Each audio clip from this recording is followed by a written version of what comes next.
Recent గా హైడ్రా అనేది జరుగుతుంది తెలిసిందే. అవును, దానివల్ల సామాన్య ప్రజలందరూ నష్టపోతున్నారు. సో అపార్ట్మెంట్ లో ఆల్రెడీ ఇట్లా ఇంటిమేషన్ ఇవ్వకుండానే అపార్ట్మెంట్ కూర్చోయడం, దానివల్ల ఒక సామాన్య వ్యక్తి చాలా నష్టపోయాడు. మేము రోడ్డున పడిపోయినామని ఆవేదన వ్యక్తం చేస్తున్నాం. దీని గురించి అభిప్రాయం? ప్రభుత్వ ఆస్తులు అవి ఎప్పుడైనా కానీ ఎవరితోనైనా గుంజుకునవలసిందే. ఈ ప్రభుత్వం కానీ గత ప్రభుత్వం ఏ ప్రభుత్వం ఉన్నా కానీ ఒక ఇష్యూ అనేది తెచ్చేది. ప్రభుత్వ ఆస్తులన్నీ ప్రైవేటు వ్యక్తులు తీసుకొని ఇష్టానురాజ్యంగా రిజిస్ట్రేషన్ చేసుకొని ఏదో మన పేర్ల మీద తప్పుడు రిజిస్ట్రేషన్ చేసి మాయి అని చెప్పి 40 ఎకరాల భూమి, అది ఒక్కటి కాదు రెండు కాదు, ప్రభుత్వ ఆస్తులు 40 ఎకరాల భూమి, అది 15,000 కోట్ల ఆస్తి. అలాంటి ఆస్తిని కాపాడింది హైడ్రా. ఈరోజు అపార్ట్మెంట్ ఎవరు కట్టారు ఎవరు కట్టలేదు అది కాదు, ప్రభుత్వ ఆస్తి కాదా? ప్రభుత్వ ఆస్తులు ఎవరున్నా గానీ సహించలేదన్నాడు. ఎమ్మెల్యే గాని ఎంపీ గాని గవర్నమెంట్ ఆఫీసర్ గాని ఎవరిని కూడా సహించలేదు హైడ్రా. హైదరాబాద్ కు హైడ్రా అంటే నంబర్ 1 ఉంది ఈ రోజుల్లో. రాష్ట్ర ప్రజలంతా బ్రహ్మాండంగా పాలాభిషేకం చేస్తున్నారు. చాలా మటుకు దీని హైడ్రాకు హైదరాబాద్ లో చాలా మటుకు పాలాభిషేకం చేస్తున్నారు. అది గుర్తుపెట్టుకోండి. ఎవరో ఏమన్నారని ఇది ప్రైవేటు వ్యక్తులు అది కాదు, ఎవరో ఒకరు నష్టపోతుంటారు కాదనట్లేదు, తప్పుడు అవుతుంటది కాదనట్లేదు.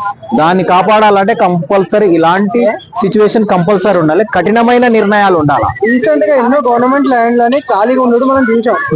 గవర్నమెంట్ ల్యాండ్ ఎందుకు ఖాళీ ఉంచుతున్నాం? దానివల్ల గవర్నమెంట్ స్కూల్స్ కానీ గవర్నమెంట్ హాస్పిటల్స్ కానీ కడితే జనాలకి ఏదో ఒక మేలు జరుగుతుంది కదా కనీసం. ఇప్పుడు ముందు తరాలకు ఏమి ఇస్తావు? ఇప్పుడు ఉన్న కాడికే మనం ఉన్నది అనుకుంటే అవన్నీ వాళ్ళు బిల్డింగ్ ఉంటే 20 ఏళ్ళు అయితే 30 ఏళ్ళు అయితే అప్పుడు కూర్చొని ఇప్పుడు ఎందుకు వచ్చినావు అంటారు. అవునా కాదా? ఇప్పుడు మనకు వచ్చింది తెలంగాణ ఎప్పుడు 2014, అంతకుముందు ఆంధ్రప్రదేశ్. ఆ తర్వాత మన ఆస్తులు ఎక్కడున్నాయో మనకే తెలియదు. గత 10 ఏళ్ళ తర్వాత టిఆర్ఎస్ పార్టీ, ఆ తర్వాత ఏమేమి జరిగినాయో ఎవరికి తెలియదు. అది ప్రభుత్వ భూముల గవర్నమెంట్ భూముల ప్రజలయా అర్థం కాకుంటుంది. అలాంటి సిచ్యువేషన్ లో భూములు అనేది ప్రైవేట్ అయితే నీ పేరు మీద రిజిస్ట్రేషన్ ఉందనుకో, అది అవునా కాదా? అవునా కాదా? గవర్నమెంట్ భూముల అవి ఎవరియా అర్థం కాని సిచ్యువేషన్ లో, అర్థం కాని సెక్షన్ లో వాళ్ళు అర్థం చేసుకోవాలంటే ఇది గవర్నమెంట్ ల్యాండ్ 40 ఎకరాలు. అది ఒకటి కాదు రెండు కాదు, 2 ఎకరాలు కాదు 3 ఎకరాలు, 2 ఎకరాలు 3 ఎకరాలు పేదవాళ్ళు ఉంటే వదిలేస్తారేమో. అది కాదు 40 ఎకరాలు. హాస్పిటల్ కట్టవచ్చు, కాలేజీలు కట్టవచ్చు, ఎంత బ్రహ్మాండంగా చేయొచ్చు. అలాంటి గవర్నమెంట్ ప్రజలకే మంచి సేవ చేయడానికి ఉంటది కదా, అలాంటి తప్పంటారా? మంచిది మనం ప్రభుత్వానికి ఇస్తున్న ప్రజల సొమ్మే కదా, అది ప్రభుత్వ ఆస్తులు అంటే ప్రజలే కదా, వేరేలే కావు కదా. అలాంటి తీయడం తప్ప ప్రైవేట్ వ్యక్తులకు వెళ్ళి అలాంటి లాలూచి చేసి తీసుకున్న ప్రభుత్వాన్ని అని అనుకుంటే తప్పు కదా. వేరే వ్యక్తి ప్రభుత్వ ఆస్తులే కదా, అది ప్రభుత్వ ఆస్తులు అన్నాడు ప్రభుత్వాలకే ప్రజలకే చెందాలి. అట్లాంటి సిచ్యువేషన్ హైడ్రా వచ్చింది. హైదరాబాద్ ను కాపాడుతుంది ఈ రోజు అంటే హైడ్రా, అది గుర్తుపెట్టుకోండి. రేవంత్ రెడ్డి గారు హైడ్రా ద్వారా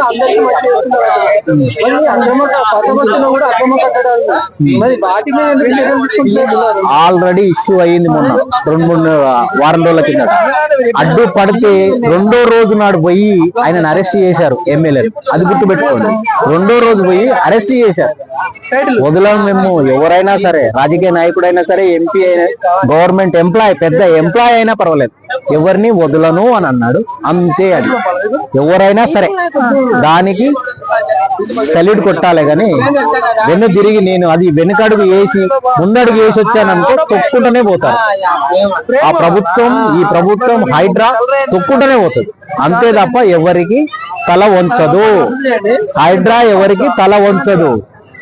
అది ఓన్లీ ప్రజల ఆస్తులు అంటే ఎవరి గవర్నమెంట్, అది గవర్నమెంట్ ఆస్తులు ఎవరి ప్రజలే కదా, అదే కాపాడుతున్నది అంతే తప్ప దానికి తప్పు అనడం ఏంటి?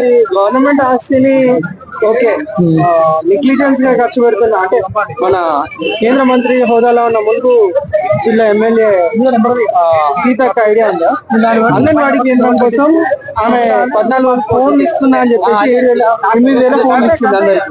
అంటే ప్రజలు నమ్మకం ఎలా ఉందంటే ఆమె నేను 14,000 ఫోన్ లాంటిది ఇచ్చినా 8,000 ఫోన్ అని మీరు అంటున్నారు, 14,000 అంత మంచి క్వాలిటీ ఫోన్ ఇచ్చినా అని చెప్తున్నారు. జనాలు అంటున్నారు అంత మంచి క్వాలిటీ ఫోన్ ఇచ్చినా అని చెప్తుంది అంగన్వాడీలకు. 8,000 ఫోన్ కాదు, 14,000 లాంటి 8,000 ఫోనే ఉండొచ్చు, 14,000 ఫోన్ లాంటిది ఇచ్చినా అని చెప్తుంది ఆమె ఆ కంపెనీతో మాట్లాడి. అది అర్థం చేసుకోకుండా ఆమెపై బురద చల్లడం తప్ప అలాంటిది ఏమీ లేదు. మన టీఆర్ఎస్ పార్టీకి సంబంధించిన ఒక ఎమ్మెల్యే, టీఆర్ఎస్ పార్టీకి సంబంధించిన ఒక వ్యక్తి ఇట్లా మేము దాని గురించి నెగిటివ్ మాట్లాడితే మా మీద కేసు వేసి చెప్తా కొడతా అని వార్నింగ్ ఇస్తుంది. ఇది ఎంతవరకు కరెక్ట్? తప్పు చేయనప్పుడు ఎవరైనా కానీ గట్టిగా స్పందిస్తారు, తప్పు చేసినప్పుడు మీడియా ముందుకు రారు, అది గుర్తుపెట్టుకోండి. తప్పు చేయలేదు కాబట్టి గట్టిగా స్పందించింది సీతక్క. తప్పు చేసింటే అవునప్ప నేను తప్పు చేసినాడు, తప్పు చేయలేదు కాబట్టి అంత గట్టిగా స్పందించిందని నేను అంటున్నాను. అది గుర్తుపెట్టుకోండి.